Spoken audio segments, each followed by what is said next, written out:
ভারতীয় আগ্রাসনের বিরুদ্ধে বাংলাদেশ ঐক্যবদ্ধ।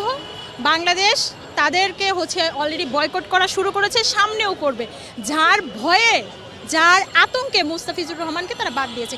আমার মনে হয় যে বাংলাদেশের প্রেক্ষাপটে অবশ্যই আইপিএলকে আমাদের বয়কট করা উচিত। আমি এটাকে সমর্থন করছি। আমাদের যথেষ্ট পরিমাণ ভালো ভালো প্লেয়ার আছে, আমরা আমাদের খেলা দেখব, শুধু ভারতকে বয়কট করে দেবো। সারা বিশ্বে অনেক জায়গায় খেলা আছে, আমরা তাদের খেলা দেখবো, ভারতকে কেন আমাদের দেখতে হবে? তারা তাকে প্লেয়ার হিসেবে ট্রিট না করে তাকে বাঙালি হিসেবে ট্রিট করেছে এবং তাকে বাদ দিয়েছে। এই জিনিসটা আসলে আমাদের জন্য যেরকম লজ্জাজনক, তেমনি আমাদের জন্য কষ্টেরও।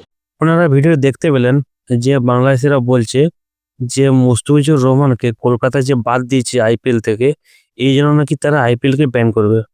ঠিক আছে, ব্যান করতেই পারো, আইপিএলকে ব্যান করতেই পারেন আপনারা, তাতে কোনো যায় আসে না। কিন্তু আসল কথা হলো, বাংলাদেশ যদি আইপিএলকে বা এসব কোনো খেলাকে যদি ব্যান করে, তাহলে তারা দেখবে কি? কারণ বাংলাদেশের না আছে কোনো ভালো বিনোদন, কারণ বাংলাদেশের অ্যাক্টর বলুন, সিঙ্গার বলুন, তারা ভারতে এসে কাজ করে। এরপর ভারতে যদি তাদেরকে ব্যান করে যে তাদেরকে এখানে কাজ দেওয়া হবে না, তো তারা তো না খেতে মারা যাবে। আরেকটা কথা, ভারত কোনো বেআইনি হয়ে বলছে না, ভারত তো বলতে আছে যে বাংলাদেশে যারা হিন্দু আছে, যারা মাইনরিটি, তাদের উপর যেন কোনো আক্রমণ না হয়। বাংলাদেশে হিন্দুদের উপর মানে মাইনরিটিদের উপর অত্যাচার দুদিক থেকে হয়। এক হলো জনগণ, আর দুই হলো সরকার। জনগণ তার প্রমাণ আপনারা কিছুদিন আগেই পেয়েছে দীপু দাসকে নিয়ে। আর সরকার, এটা আপনাকে যদি দেখতে হয় তো দেখতে হবে, কারণ বাংলাদেশের সামনে ইলেকশন আছে, সেই জন্য সেখানে একটা হিন্দু পার্টি ভোটে অংশগ্রহণ করার সিদ্ধান্ত নেয়। কিন্তু সরকার বলে যে তাদেরকে অংশগ্রহণ করতে দেওয়া হবে না।